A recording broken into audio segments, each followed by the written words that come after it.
అండి ఇవాళ పుదీనా పచ్చడి చేశానండి. ఎగ్జాక్ట్ కేటరింగ్ స్టైల్లో చేశానండి. సింపుల్గా ఈజీగా వితిన్ 10-15 మినిట్స్లో రెడీ అయిపోతుందండి.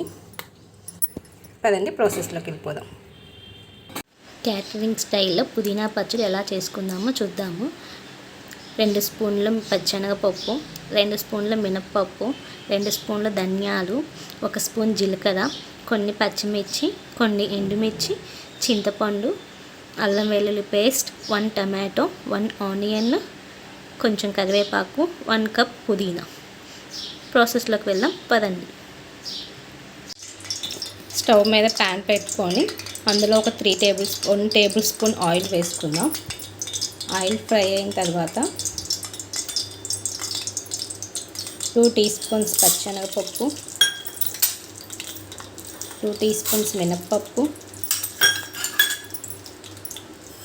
2 స్పూన్స్ జీలకర్ర, 2 స్పూన్స్ ధనియాలు వేసి కొంచెం రోస్ట్ చేసుకుందాం.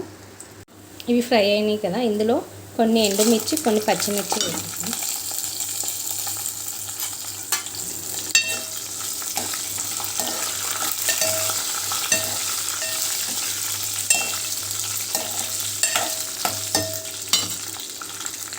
మనం పచ్చిమిర్చి, ఎండుమిర్చి మన కారానికి తగ్గట్టుగా తీసుకుంటే చాలు. ఇది మగ్గినవి. ఇందులో కొంచెం అల్లం వెల్లుల్లి పేస్ట్ నేను 1 స్పూన్ తీసుకున్నానండి.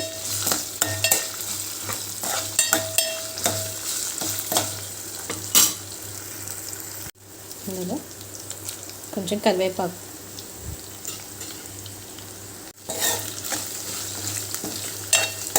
ఇవన్నీ మీడియం టు లో ఫ్లేమ్లోనే పెట్టుకొని ఫ్రై చేసుకోవాలి, లేదంటే మాడిపోతుంది.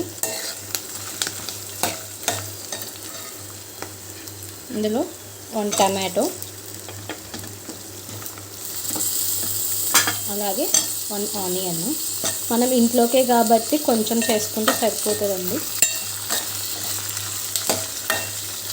వీటన్నిటిని బాగా మగ్గనిచ్చుకుందాము.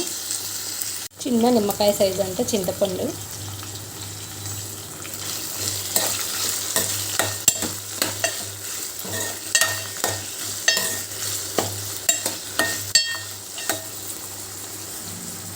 ఒక 10 to 5 మినిట్స్ మూత పెట్టేసి మగ్గనిచ్చుకుందాం.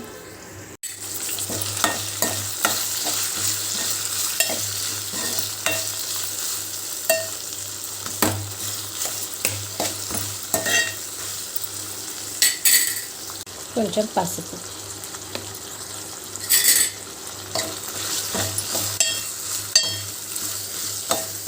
ఇంకా 3 to 5 మినిట్స్లో ఇది మగ్గిపోతాయండి. అండి ఇప్పుడు పుదీనా వేసేసుకుందాం.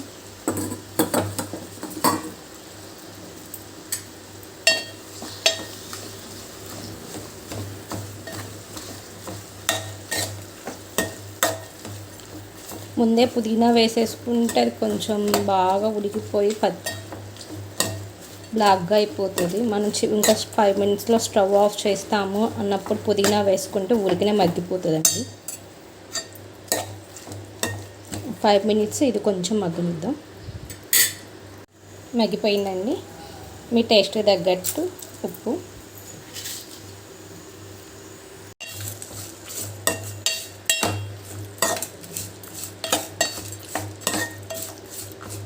ఇంకా స్టవ్ ఆఫ్ చేసేసుకుందామండి. ఇవి చల్లబడిన తర్వాత మిక్సీ పట్టుకుందాం. పూర్తిగా చల్లారిపోయిందండి. దీన్ని ఇప్పుడు మిక్సీ పట్టుకుందాం. ఇదిగోండి ఇలా మిక్సీ పట్టుకున్నాను. దీనికి ఇప్పుడు పోపు పెట్టుకుందాం. 2 స్పూన్స్ ఆయిల్ తీసుకున్నానండి. అందులో జీలకర్ర, ఆవాలు, పచ్చెనగపప్పు, ఎండుమిర్చి వేసి ఫ్రై చేసుకుందాం.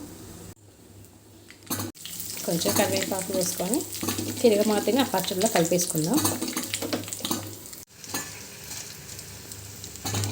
ఇదిగోండి పుదీనా పచ్చడి రెడీ అయిపోయింది. ఎంతో టేస్టీగా ఉంటుంది. మనం 1 ఆనియన్, 1 టమాటో తీసుకున్నామండి. అన్నీ కొంచెం తీసుకుంటేనే ఇంత పచ్చడి అయింది మనకి. టేస్ట్ మటుకి సూపర్గా ఉంటుందండి. మీరు కూడా తప్పకుండా ట్రై చేయండి.